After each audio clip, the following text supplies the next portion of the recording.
Okay, so this will be an interesting adventure. I heard, oh it is, some of these buildings are open. So we can take a little bit more of a tour through it. A lot of people here too, so we'll try to avoid them as much as possible.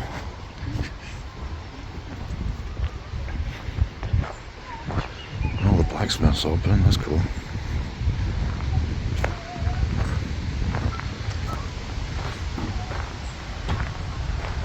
Oh, this is something.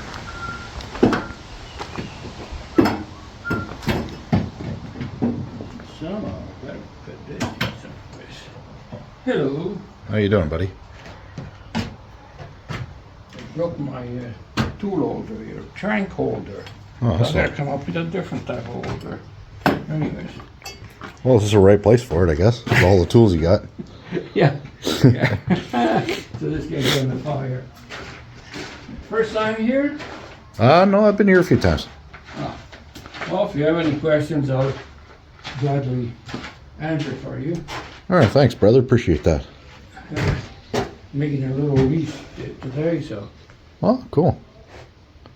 yeah. Wow.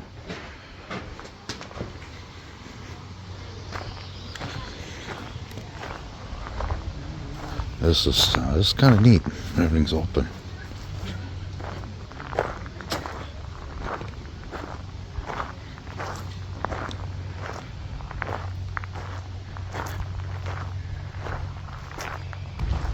I haven't been here in a while. This, I don't know, this place is pretty cool, man. You know, it's got a lot of old antiques and a lot of pioneer stuff here. And it's really nice that they're able to, you know, keep everything and, you know, display it for people to see. You know, this place holds a lot of history.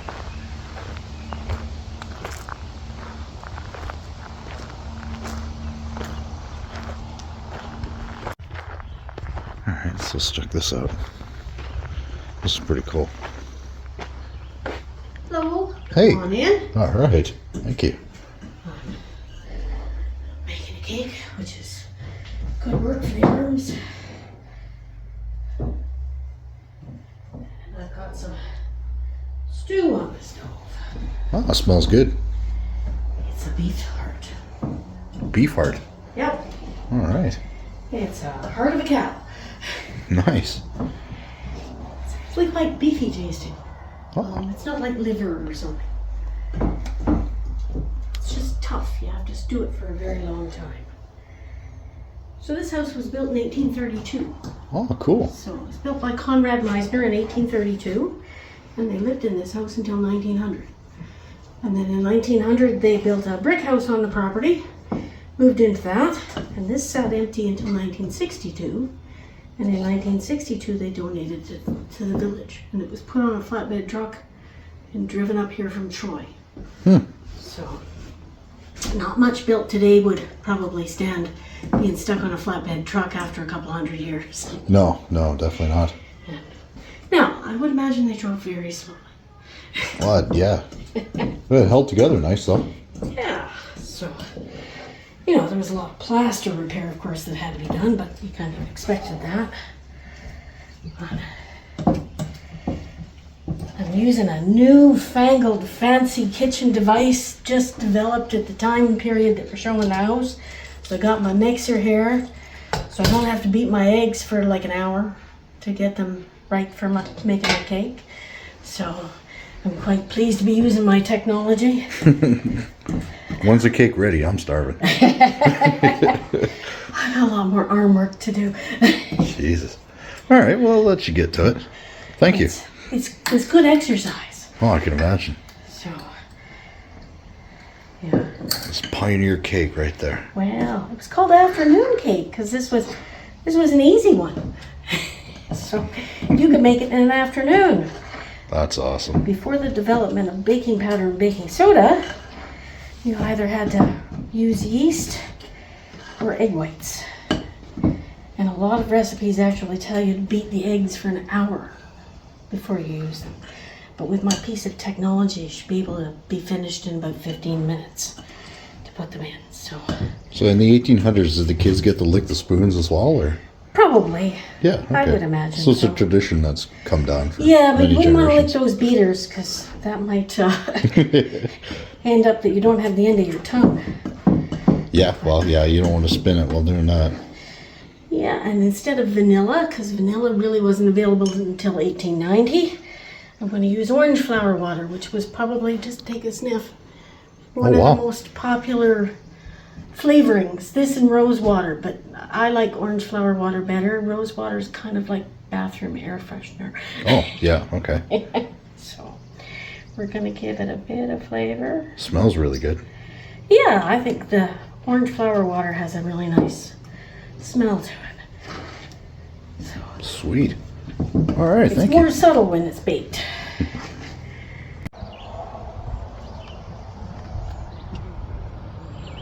Oh, this is cool. I don't know if I can get in. Nope. That is not good. Guess I won't be getting any dry goods today. Damn. I wonder how much it would cost to get this transported to my house. I want this.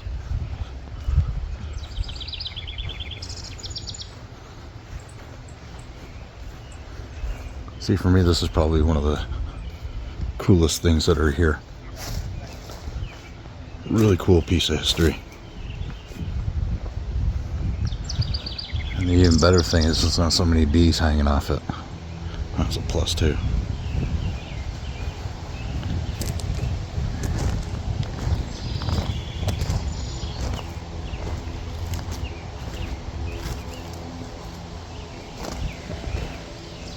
It's just an intimidating stance. Like, you see all kinds of freight trains and stuff like that, but I mean, that's something.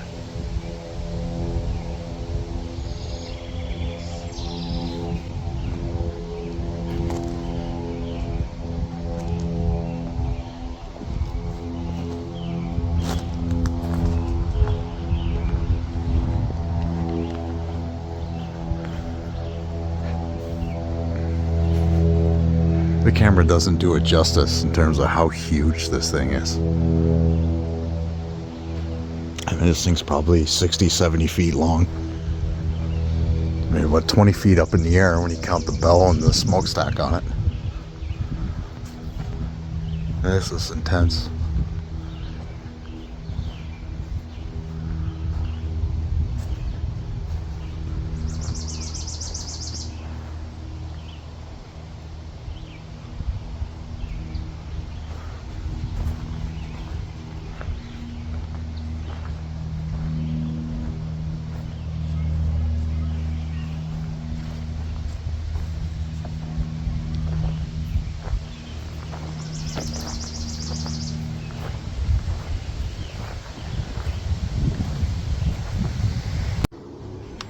Alright, so the train station is open. That is cool. There's some original stuff on the wall. That's Have pretty you been cool. to the train station before? Oh, you're taking pictures. That's okay. No, it's a video, but I'm Sean, by the way. I'm Jennifer. How you doing, Jennifer? Hi, I'm Sean. So this is pretty cool. Dates from 1896. Do you know where Jerseyville is? Vaguely, yeah. So it's part of the Ancaster, which is part of the city of Hamilton. And the Jerseyville Road runs through the hamlet of Jerseyville. Okay. And as you're heading out towards Brantford on that road, on your left, you see a parking lot for the Hamilton to Brantford Rail Trail. That used to be the Toronto, Hamilton, and Buffalo or TH&B railway line in that area. And that's near where the train station used to be. Oh, that's really cool. Yeah, so it dates from 1896. They had train service there starting around 1894, but they had a jigger house that was like for maintenance crews. A jigger's like that. Yeah, that cart. Yeah. Exactly. This was built 2 years later, and it operated right up until 1960 when it closed. Wow. Yeah, August 31st, 1960 was the last day. We even have the letter from the TH&B, the bulletin saying they had to close the station right here. Because by then passenger service was down, people were driving cars, and a lot of goods were being transported by truck. So it's dated August 8th, 1960. Wow. Yeah, so that was kind of a sad day for them. I guess a lot of people have come, through here over the years. Oh yeah, I'm sure. Wow. Yeah, so this was the two founders of Westfield. They were school teachers from Brantford. This was the first building they purchased. So, because they heard that, it was, the TH&B was going to get rid of the building. So they thought, oh, we'll put a bid for it. And there was also two other bids. One was from a pig farmer. The pig farmer wanted to use it as a farm building, which, farmers need buildings too. But if that had happened, we probably wouldn't have it in the condition that it's in now. So their bid was successful, and that's how we got the building. So Right on. pretty lucky. And this is, I guess, their office or conductor office kind of thing? So this was from 1929 to 1960. If you came here, you would have met this lady. Her name's Vera Wood. She was the station agent, so she was in charge of the day-to-day operations of the station. This is another picture of her checking in baggage. And she would sort mail, call people. That's her writing still on the wall. We haven't removed it. She'd call people, say maybe your package is ready, you've got mail to pick up, or your whatever good you ordered is in. Wow. So she would do that, and she would also call on this phone here. Apparently this was used, I found out from the other volunteer, to call between the different stations. I don't know if she could operate the telegraph, but there would have been a telegraph, so that's the real-time communication they had, because they didn't have a cell phone or anything. And then these hoops up here, they could pass a message to the conductor on one end of the train, an engineer at the other end of the train, insert a little message there, pass it over, and then they could let the hoop drop onto the platform and then pick it up again as a way to communicate. And I think they put the mail bags in between the circle and the little hoop part. I think that's maybe what that was used for. I have to confirm again. So. Wow, this is really something. It is. Yeah. So it's an old building. It's been here. Yeah, they had to, I can even show you pictures of the building being moved, actually. Oh, wow. They had to get over 30 permits to get it moved, because I know the hydro lines you have to watch. I don't know the height of the building. That's before it was moved. That's obviously before it was moved. Yeah, it looks a good 15, 25 feet. Yeah. Yeah. That's around the time it was moved, because that's early 60s, those cars.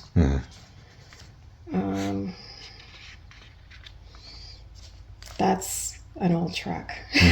It's amazing how they're able to move it without damaging the building. I know. Without having to come apart. I don't know. That's really and there's a jigger car.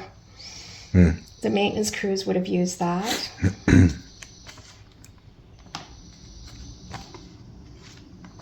And that's the 103. The 103 is just next to it. It was a Toronto, Hamilton, and Buffalo train, TH&B. And it was when they retired the train in the 50s. They moved it to Gage Park in Hamilton. And it was there for, I think, until about 1977. But at that point, there was vandalism and people graffiti on the train. It was in really bad shape. So the city was going to get rid of the train, and then Westfield came in, and it was quite expensive to have it brought over to the village, and they restored it. But we're having to do more work on it now because it's not in good shape. So people can't climb onto the caboose or anything anymore right now because it's not safe. Well, I was going to ask you if I could take it out for a spin. All right. Nice try. Thank you very much, Jennifer. Well, thank you. Thanks for coming. Come take back care. again. Bye-bye. All right. This is a really cool place, man. These people are really friendly, too. That's awesome.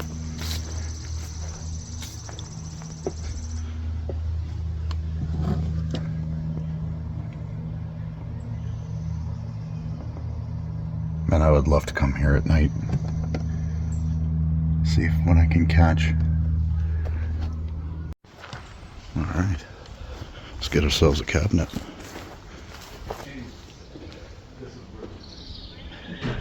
This is pretty cool. The door right there, and the Yeah, exactly. But, you know, like we have the barrels here too. Like they can be set out for displaying. If you want to kind of set something up. Hello. Hey, how you guys doing? Good. How are you today? Good, buddy. It's your first time to Westfield? First time in this building. Oh, okay. Well, welcome to the Cabinet Maker Shop. Nice. So Nate? Why don't you start setting up? Start hauling those scraps and stuff, and we'll just set up the small stuff in behind there for the firewood. Sorry, we're looking at doing some rearranging right now. Yeah, that's cool. So the Cabinet Maker Shop, we do all the woodworking for the village itself. So when you see something that might look slightly new, but in an old style, we've tended to do it here in the shop.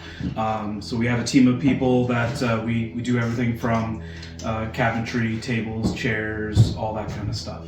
Right now, what we're looking at doing is we're actually trying to rebuild our volunteer base. Obviously, a number of people have just kind of moved away or aged out or those sorts of things over the pandemic, and so we're trying to build that team back up so we can get back to doing things like that.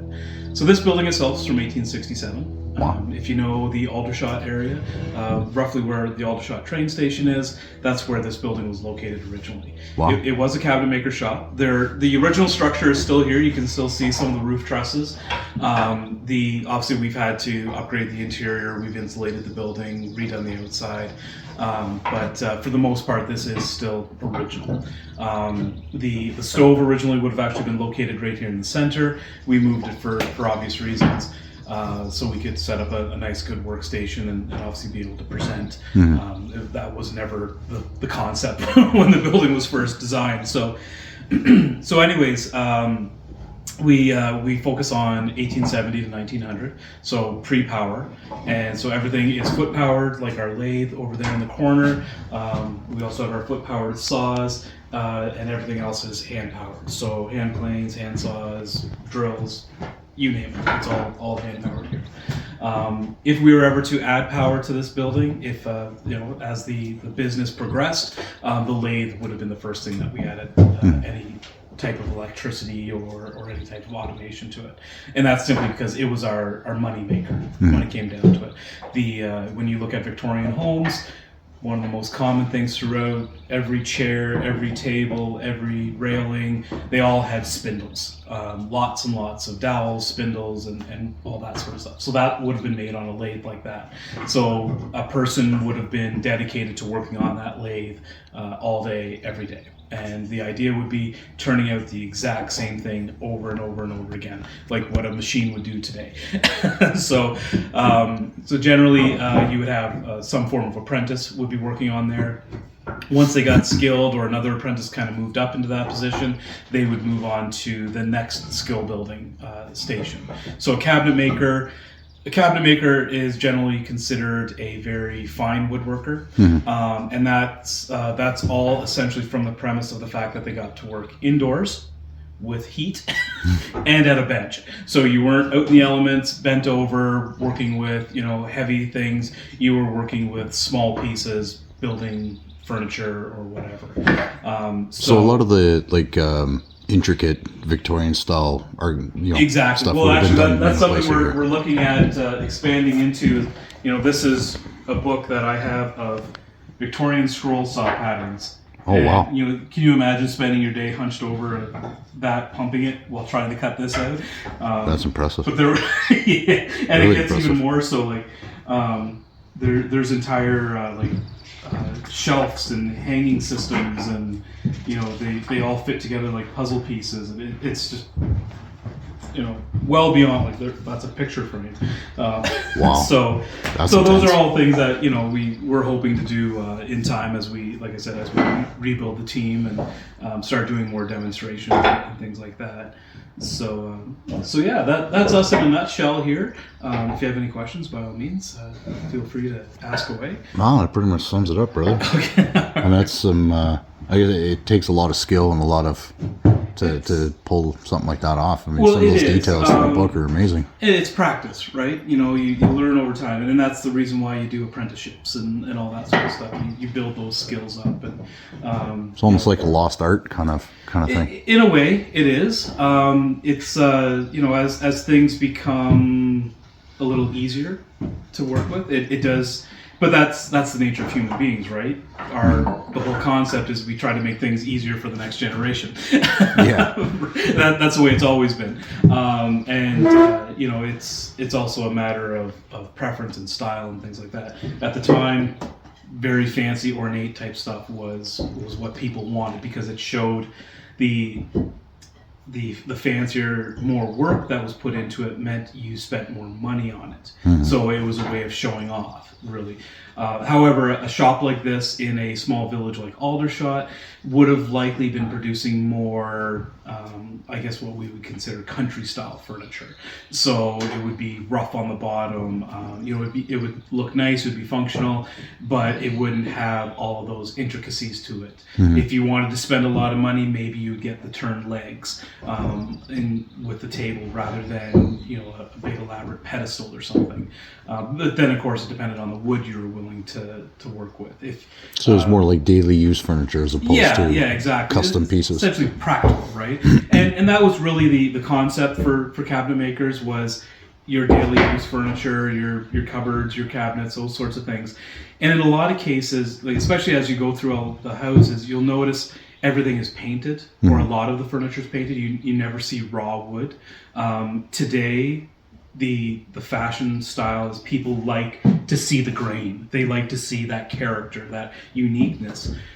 Back during the Victorian period, you didn't want to see that. You wanted bright colors. You wanted, you know, you wanted to show off that you could again afford to pay for that sort of thing, to paint it or whatever. And you'll notice like a lot of the furniture in some of the, not necessarily the fancier houses, they would actually use dark furniture, or their wood would be very, very dark. Mm-hmm. And that was actually more a practical sense to cover up dust and the soot coming off of your cooking stove or whatever. So there was always a means to it. Nowadays we don't have to contend with wood smoke and dust in most homes, so you don't have to worry about covering up and hiding that kind of that dirt. So we can get away without with seeing the wood grain and that kind of thing. So there's a lot of you know, different ways we approach things today. Like nowadays, you might want a big, beautiful live edge epoxy river table to show off, oh, look how much I spent on this beautiful table. Back then it would have been the spindles, the turnings, those sorts of things of showing. Yeah, the intricate workings of it. Yeah. So people haven't changed. It's just, you know, our preferences, right? So yeah, it's always interesting. Wood is something that humans have used for as long as humans have been humans, and even before. It is a renewable resource that we have always had access to, and it's just as important. You know, we couldn't have invented fire if it wasn't for wood. Yeah, no, for right? sure. But then wood is what every boat was made out of, every tool was made out of, every building. You know, it's been something that is just as important as the wheel or whatever. So wood is the type of thing that it's been with humans for millennia, generations, and it'll continue being that way as long as we take care of it, right? Yeah, for sure. Yeah, so, All right, thanks, brother. Appreciate no problem. Thanks for stopping by. All Appreciate right. it. All right, so that's going to sum this up. Just kind of wanted to take an opportunity to kind of do a follow-up video on this place. It is kind of a special place. It was the first place I ever shot a video for YouTube at, so that's pretty cool. But anyways, if you guys like what you see, hit the like and subscribe button, and I'll catch you on the next one. Take care, guys.